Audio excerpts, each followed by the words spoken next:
we all do have something to trace back to ancient Greece. And he said, how can you possibly feel like you're coming home to a place you've never been before? And that's the way I felt as I trod those steps on the way up on the hillside of the Acropolis. It's spiritual. It felt like home.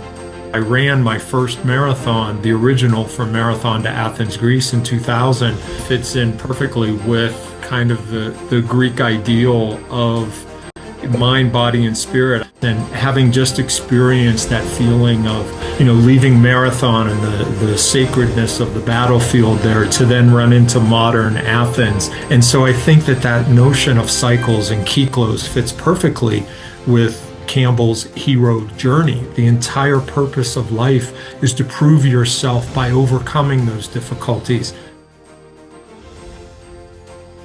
Because servant leadership requires two seemingly contradictory traits: boldness and humility. The humility to be doing something for something larger than you, that this is not about me, but the boldness to not accept no ultimately, and to continue on that journey even when you hit those walls, even when it looks like failure is going to happen. And some of our greatest, most respected leaders, Martin Luther King, Mother Teresa, they all had a nice balance of that boldness and that humility in order to stay focused on something that was outside of them, but also to recognize that they were not going to stop because it was too important. They couldn't quit. By having those challenges put down in front of you and saying, like Hercules, I will not quit. And as you keep putting those challenges in front of me, I will continue to overcome them.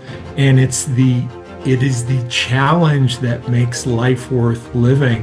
We come back to the notion of arete and greatness, and the fact that it's inside all of us if we only take the journey to look for it.